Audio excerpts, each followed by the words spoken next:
causa do trailer. É um cara que luta pela condição humana. Obrigada, Obrigado. Kiko. Foi? Ok. Hoje eu estou com o Kiko Dinucci, mas não o Kiko Dinucci que você conhece, o músico, não. Hoje eu estou com o Kiko mágico. Dinucci. Mágico! Brincadeira, cineasta. Só tá duas pombas assim. Abre o casaco. O Kiko Dinucci fez... Esse é o segundo filme, né? Segundo. E depois do primeiro você falou que não ia fazer mais filme, não falou? Falei. E o que aconteceu? Aquela minha mãe fala, não fala nunca, né? Que um dia você quebra a cara. E eu fiz por compulsão mesmo, porque foi uma coisa de não conseguir ficar sem fazer cinema. Por gostar tanto de cinema, eu sempre tenho contato com cinema de alguma maneira, né? Ou fazendo trilha, ou escrevendo sobre cinema, ou simplesmente assistindo filme. De repente, quando uma coisa, como quando alguma dessas coisas ela me pegam de jeito, eu fico com vontade de fazer filme. E daí eu tô num momento de muita decepção com a parte urbana de São Paulo, né, com a vivência urbana de São Paulo, ou com a não vivência urbana, né? Essa coisa de a cidade viver em função da propriedade privada, dos carros, das cidades, das pessoas sendo obrigadas a ir cada vez mais para longe, para as periferias. Isso estava aflorando muito em mim. Eu participei de um filme... Ah, desculpa, eu mexi aqui, né? Tá coçando o microfone. Tá. Esqueci que eu tava com isso. Eu participei de um filme da trilha sonora, atuei também um pouquinho no filme, que é um filme de um colega meu chamado Thiago Mendonça, um filme que vai se chamar Jovens Tristes. E de novo, dessa vivência em set de filmagem, me aflorou fazer um filme de qualquer jeito. Um dia eu levantei do sofá, peguei uma câmera do celular e desci para fazer imagem. Comecei assim o filme. E depois reencontrei uma amiga minha que está estudando cinema na Rússia, a Aline. Ela é fotógrafa, a Aline Belfort. Ela estava aqui no Brasil e de repente eu falei, vamos fazer um filme sobre sala de cinema. Eu tinha essa angústia da cidade, desses tempos sombrios que que todas as grandes cidades estão vivendo, de destruição, de especulação imobiliária. E eu uni essa angústia com vontade de fazer filme e com a angústia do desaparecimento das salas de cinema, né? Que eu frequentei muito. Frequentei todas as salas do centro e hoje eu ando na cidade e não vejo mais nenhuma. Eu não sei se é só eu que sinto esse vazio. Eu sinto um vazio de morte, assim, de não ter mais sala de cinema de rua com a pipoca na porta, com um cartaz grande pintado à mão. Para mim isso é brutal, é como se fosse um pedaço de mim que arrancaram e eu sinto que as pessoas não ligam, não estão muito aí. Desde que começou o videocassete, depois DVD, depois TV a cabo, agora Netflix, as pessoas ligam cada vez menos para o espaço público. Voltamos novamente à coisa do espaço privado, né? O cinema foi para a casa das pessoas, ou para o shopping, que é a rua privada, né? É a rua sem céu, é a rua segura, é a rua onde tudo é bonito. Então, foi um conjunto dessas coisas todas que me impulsionaram a fazer o filme sem perceber que estava fazendo o filme. Quando eu vi, eu já estava fazendo. Você acha que a falta de salas de cinema na rua mudou o modo de produzir filme? Você acha que as pessoas hoje produzem filme já pensando... É muito estranho, né? Porque o cinema americano não está em crise com salas. Eles têm salas, as salas de rua que não acabaram virou uma espécie de multiplex, eles souberam lidar com as mudanças e eles ganham dinheiro com o público do mundo inteiro. Aqui na América do Sul, um filme que nem o Mad Max fatura bilheterias estrondosas, assim. E agora, para um realizador brasileiro fazer filme, primeiro ele já começa fazendo filme sabendo que o filme dele não vai passar no cinema, já começa aí. O filme dele só vai passar no cinema se tiver uma repercussão muito foda de festival, se ele arrebatar vários prêmios em festivais e despertar algum interesse em distribuidoras, ou se ele tem uma grana para isso no edital que ele usou para distribuição e exibição, mas mesmo se ele tiver isso garantido, ele vai entrar uma semana no Espaço Itaú de Cinema e não vai ninguém ver o filme dele, vai só uns 100 amigos ver o filme dele, um filme que ele fez com 5 milhões, 10 milhões de dinheiro público, para ir 100 amigos deles assistirem o filme, né? Então, acho que todo realizador já faz com essa depressão, né? Já rola uma depressão de todos os realizadores de, vai ser um filme para ficar passando em festival. Tem gente que curte fazer um filme por ano, vestir o terninho e ir para os festivais, ficar fingindo que é Veneza, ficar no tapete vermelho ali. E é ridículo, não tem cinema, né? O que nessa história toda, o que ficou claro para mim, o que é mais triste, é que sem o cinema, o filme por si só não basta. Não basta o filme por si só.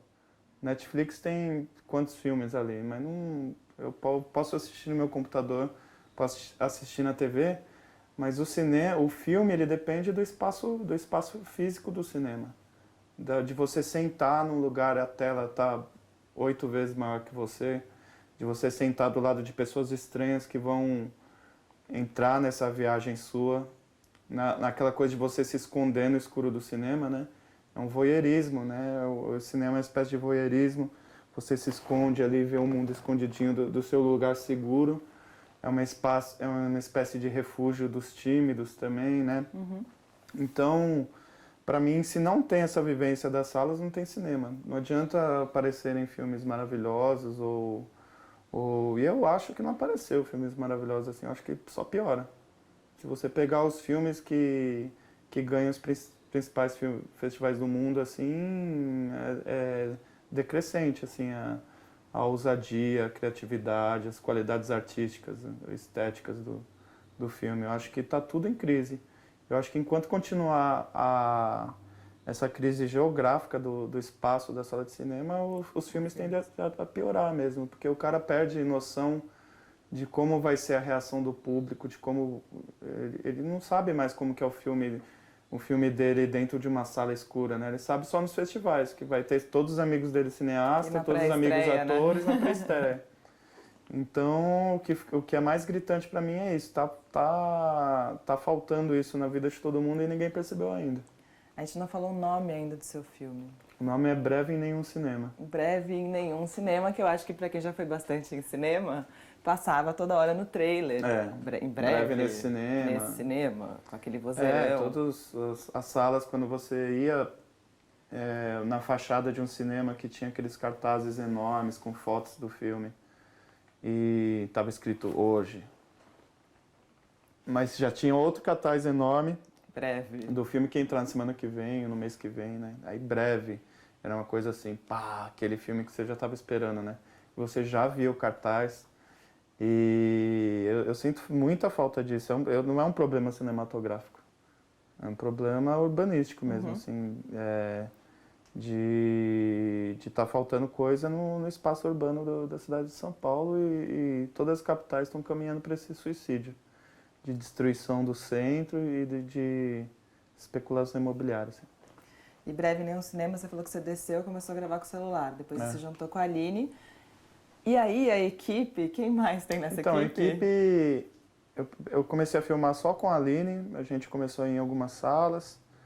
Depois entrou o Clima, eu estava um dia conversando com o Clima numa pizzaria. O Clima é artista plástico e músico. Eduardo Klimachowska. Compositor e agora vai lançar um disco, Isso. né? Ele faz também direção de arte para teatro, cinema, já foi também diretor de cinema, já fez publicidade também bastante. E o Clima é um cara que eu sentava na mesa de bar com ele e a gente falava muito de cinema e tinha muito gosto em comum. E eu olhava para a cara dele, eu sabia que ele era ator de alguns curtas, alguma coisa. Eu falava, Clima, eu quero que você seja meu ator um dia. E ele falava, não, só chamada. E um dia eu falei para ele que estava com essa ideia. Ele falou, vamos, o que eu vou fazer? Daí eu olhei para a cara dele e inventei na hora um personagem que é o Stallone Cobra, né? Que é o Stallone Cobra sendo a personificação da decadência da indústria mesmo, cinematográfica, da decadência artística. O cinema americano dos anos 80 foi o pontapé inicial, não o pontapé inicial, acho que foi os anos 70, mas acho que nos anos 80 foi onde ficou mais ridículo os filmes americanos mesmo assim, e eles nunca mais deixaram de ser ridículos, né? E o Stallone Cobra é a personificação disso, de um herói ridículo, só que o meu Stallone Cobra, ele tem uma espécie de dignidade que ele luta contra essa cidade. Ele luta contra esse câncer, contra essa corrosão urbana. Então ele enfrenta um prédio, ele luta com um prédio, ele é um Don Quixote. Ele tem essa carga do herói do Bruce Willis, do Schwarzenegger, do Stallone. Ele tem essas características de um durão, de um personagem durão, mas ele tem essa coisa romântica de lutar contra uma cidade inteira, lutar contra a mediocridade da cidade. Assim. Luta com uma câmera na mão, né? Uma câmera na mão. Essa ideia da câmera na mão como arma, ela já foi usada no filme do Wim Wenders, no Estado das Coisas. O personagem, no fim, ele morre e não estão atirando nele, a única coisa que ele tem é uma Super 8 e ele começa a filmar as pessoas como se ele estivesse atirando, né? Eu roubei isso do Wim Wenders.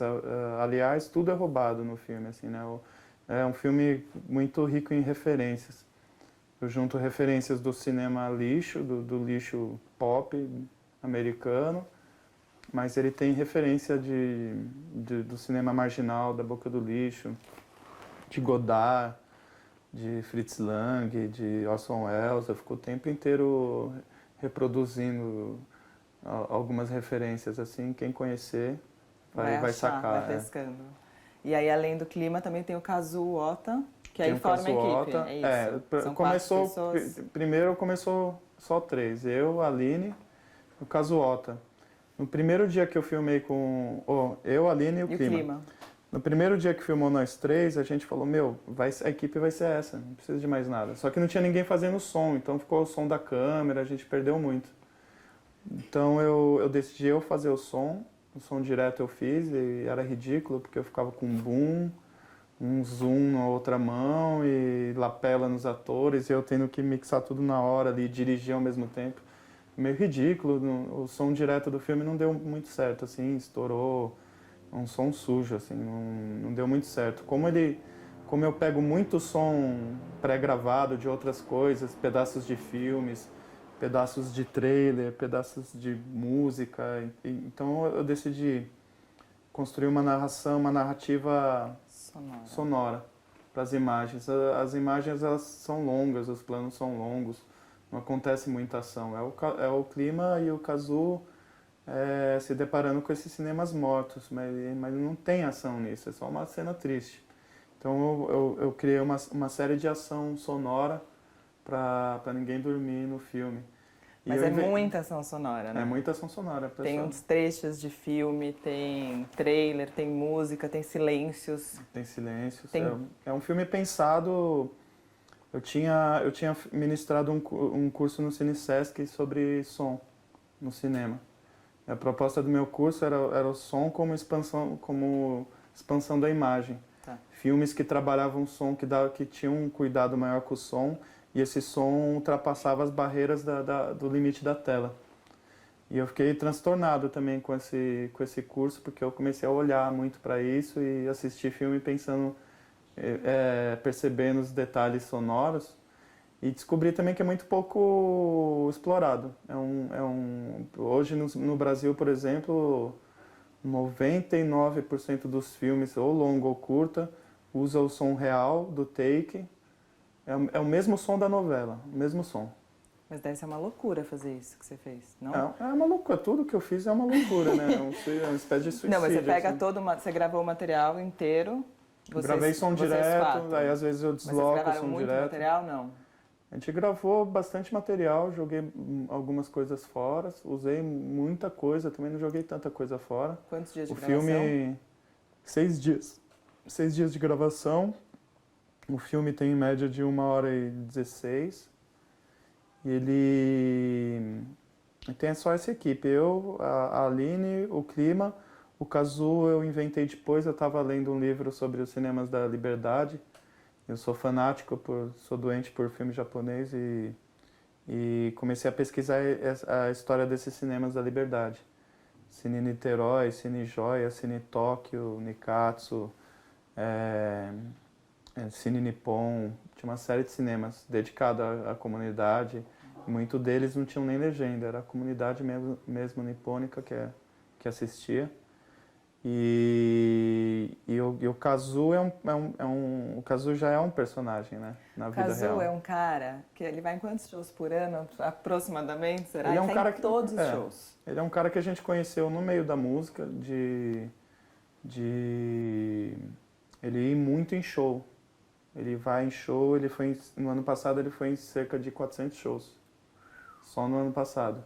Ele é fanático por música brasileira, ele já está aqui no Brasil desde a metade dos anos 80.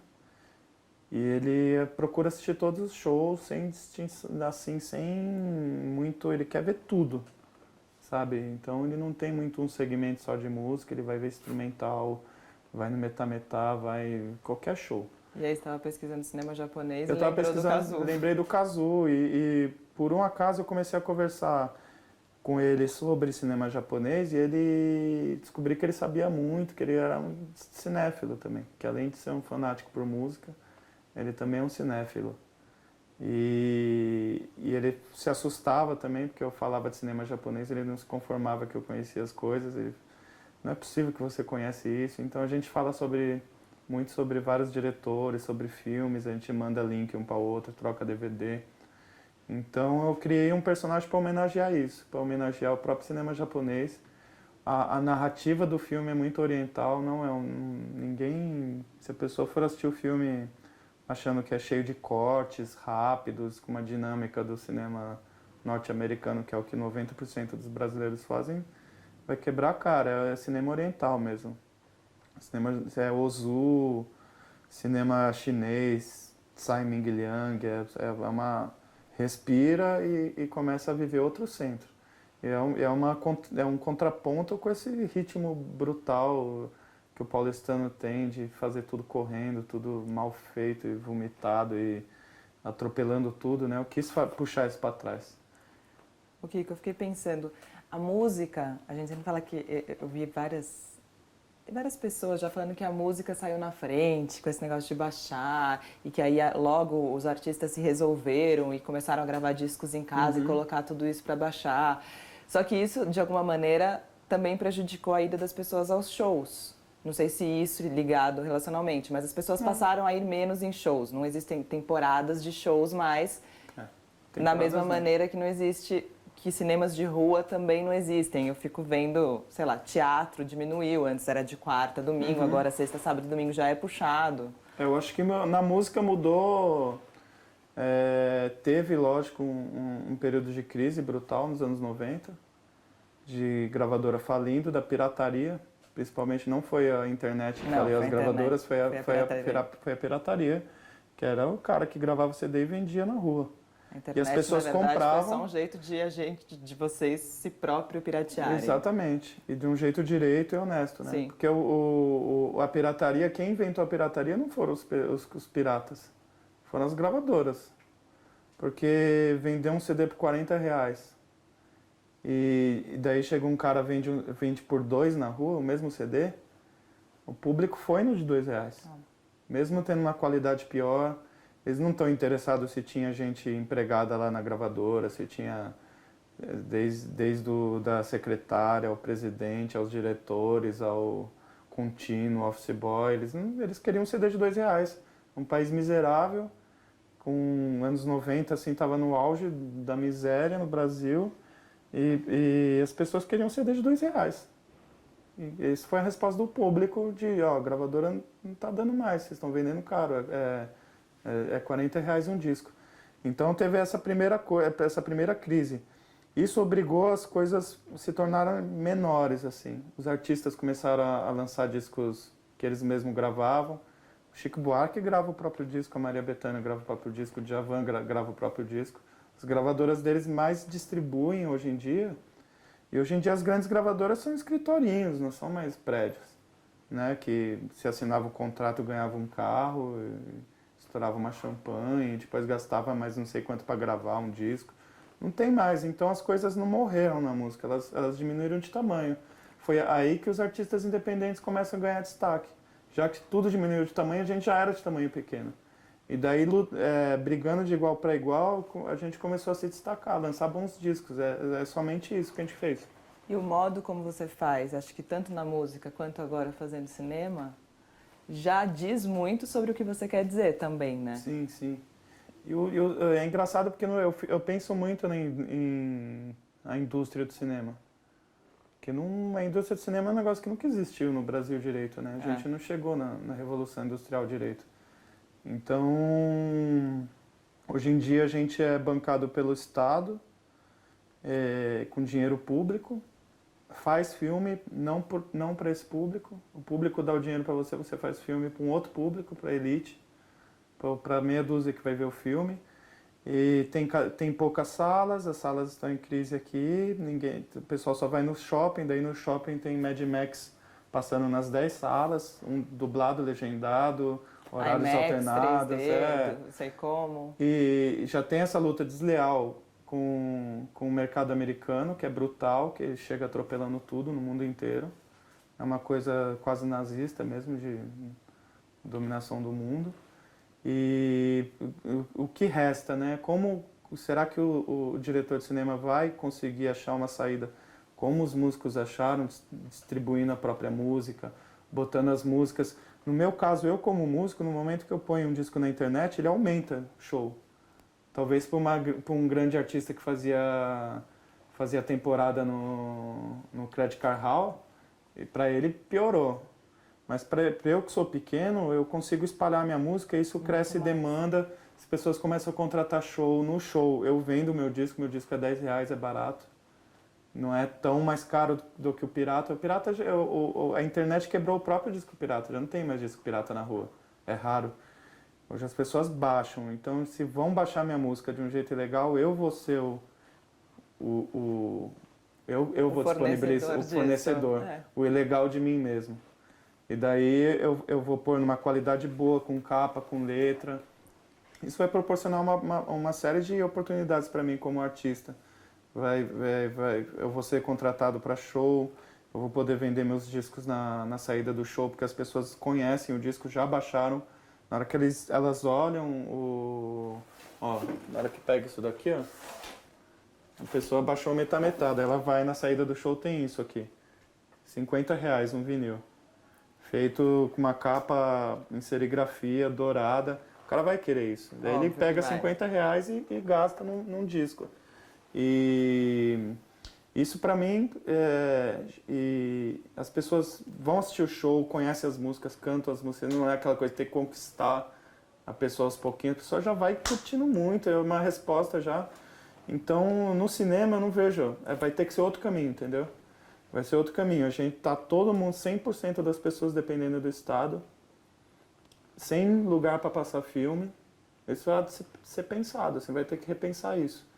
Eu acho que o Estado deve continuar promovendo esses filmes, embora eu acho que tem filme que não precise. Um filme de uma grande corporadora ou de um canal de TV grande do Brasil. Não precisa usar disso. dinheiro público com atores da Globo. Eu vou falar Globo. Um filme da Globo Filmes, eu acho que não tem que ser feito com dinheiro público. Eles têm dinheiro, eles faturam bilheteria. E eu acho que o incentivo a dinheiro público tem que ser os filmes de jovens diretores, os filmes mais ousados, os filmes que precisam desse respaldo do Estado para ser realizado. Eles não têm argumento empresarial para sobreviver. Então, acho que tem que rolar esse incentivo. Só que a gente tem o diretor ele tem que pensar para quem ele está fazendo o filme dele. Eu não quero fazer filme para os meus amigos cineastas só. Eu tô testando um caminho que é diferente dos meus amigos diretores, que eu sou um músico. Eu tenho o meu público de música. Eu acredito que o meu público de música vai atrás do meu filme, como eles vão atrás do meu desenho, como eles vão atrás das outras coisas que eu faço que não são músicos. Então, provavelmente eu vou botar o filme na internet também. Eu quero que o filme seja visto. Isso não vai me dar dinheiro a primeira, né, no primeiro plano, assim, não vai me dar dinheiro, mas ele vai tornar meu filme conhecido, vai tornar meu nome conhecido, as pessoas que já ouviram minha música vão assistir o filme, vão comentar sobre o filme vai ser vivo, ele vai sobreviver, ele vai andar, vai começar a engatinhar, andar e não vai ser um filme que vai ficar uma semana em cartaz, entendeu? E se for para ser assim, eu não quero, eu ponho na internet. Eu já fiz para não passar no cinema. Já fiz num formato, ele tem bastante plano fechado, então é bom para assistir no laptop, é bom para assistir na TV. Se rolar cinema, eu tô negociando alguma coisa para rolar em cinema, não vai ser circuito comercial, vai ser um circuito mais ligado ao alternativo mesmo. E é isso, eu vou mandar para os festivais que toparem isso, os que quiserem exclusividade, não sei o que, beleza, eu vou para lá, por outro caminho. Então, acho que eu acredito que o meu filme não tem um público, não é um filme para estourar a bilheteria.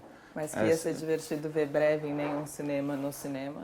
Exatamente. Isso vai rolar em algum momento. Né? Eu queria muito lançar em algum cinema do centro, sei lá, Cinema Marabá, fazer uma estreia no Marabá. As pessoas saírem do filme, e quando elas saírem do filme, é o filme, fora do cinema também, né? Tudo, pô, que o clima passou. E o filme tem momentos muito engraçados. Você tem um trágico engraçado, né? Uhum. Que é um pouco que é a nossa vida nessa cidade hoje em dia. É um trágico engraçado. A gente vive numa cidade absurda, né? É um pouco isso. O filme é absurdo. É uma cidade né? surrealista, assim. Então, o personagem do clima reflete um pouco essa coisa meio esquizofrênica de São Paulo, meio neurótica. Ele começa o filme num estado mental mais regular, depois ele vai despirocando, que é o que acontece com as pessoas em São Paulo. Vão despirocando e nem percebem.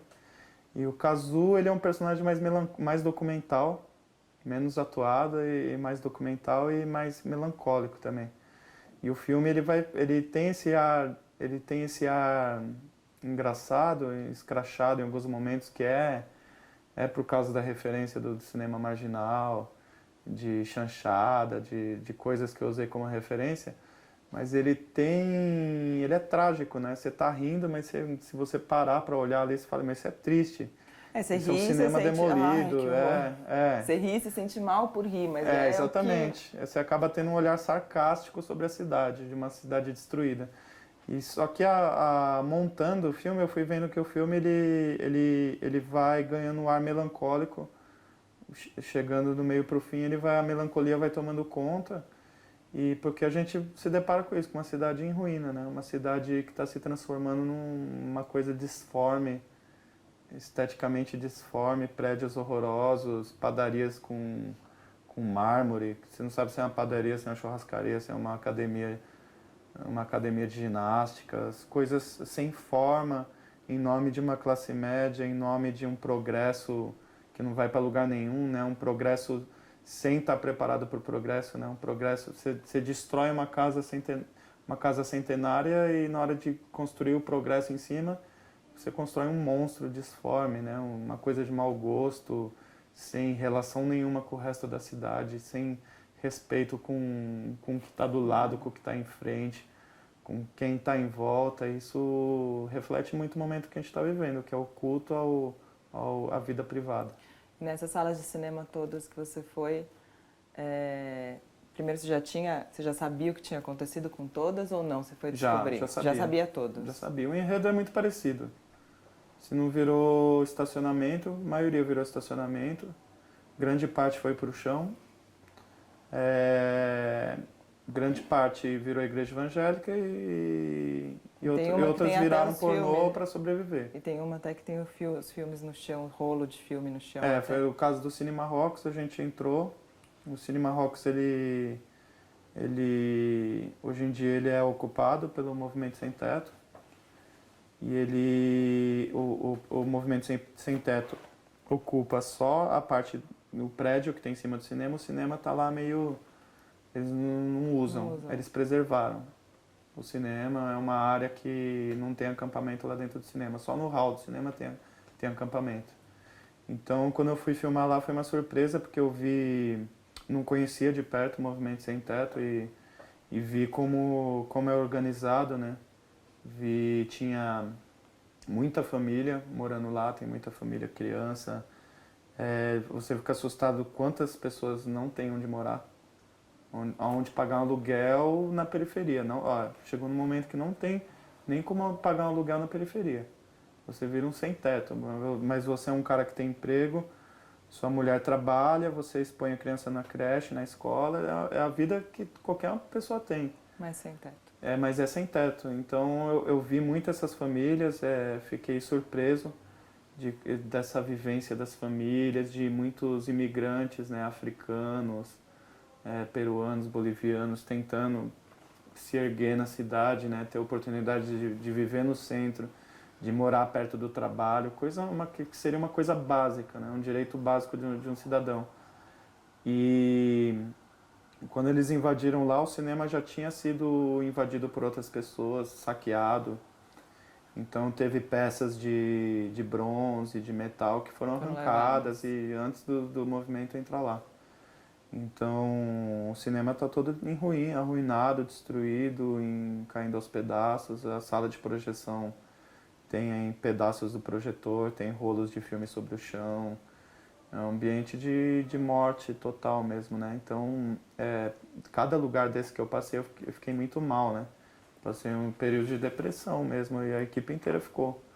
A gente entrava numa sala destruída e era como se você saísse com 500 fantasmas nas suas costas, assim, porque você sente a presença de vida lá dentro, de uma vida que está em ruína mesmo. No momento que você entra num lugar que cabia 2.000 pessoas por sessão, não é pouca coisa.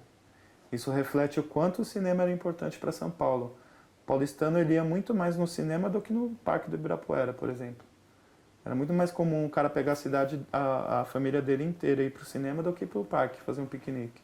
Então o cinema era o principal evento social do paulistano.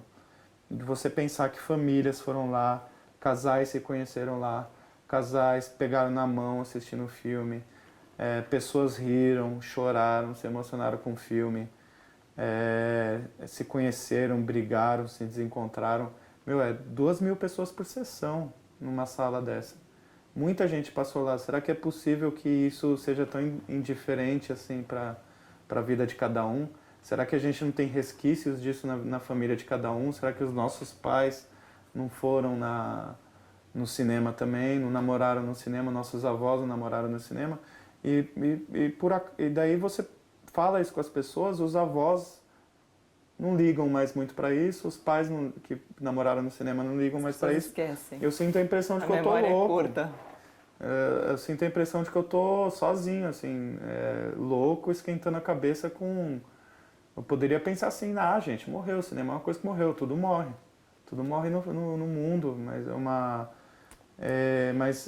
Alguém falou uma vez que eu achei ótimo que o teatro é um eterno moribundo. Que falam que ele vai morrer, ele está moribundo há muitos anos e não morre. O rádio é um eterno moribundo. É isso, eu acho que é isso, as coisas se transformam, né? Não precisa morrer, não precisa ser extinta, né? Se hoje o CD morreu e dá para baixar na internet, a música tá lá circulando, né? E agora perder o espaço físico do cinema custou muito caro, né? Lógico que o cinema está se transformando, a gente assiste filme na internet, a gente assiste filme em casa, na TV. E vamos continuar fazendo isso, mas que possam existir cinemas na rua um pouco também. Mais, né? Pelo menos 3 vezes mais do que os 2 que tem, não sei, é meio desesperador. E essa tristeza, ela se expande para tudo, né? Para tudo relacionado à cidade. A gente vê casas demolidas, é muita vida demolida, é muita memória.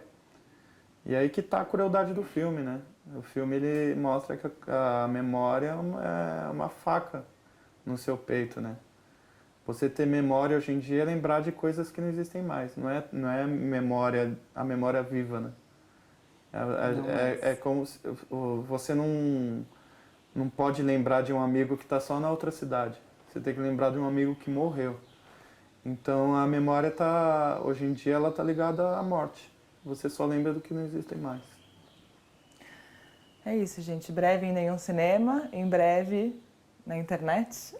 Em breve em todos os lugares, nem um cinema, mas todos os lugares que você imagina. Em todos os lugares que você bem quiser, né? Obrigada, Kiko. Obrigado.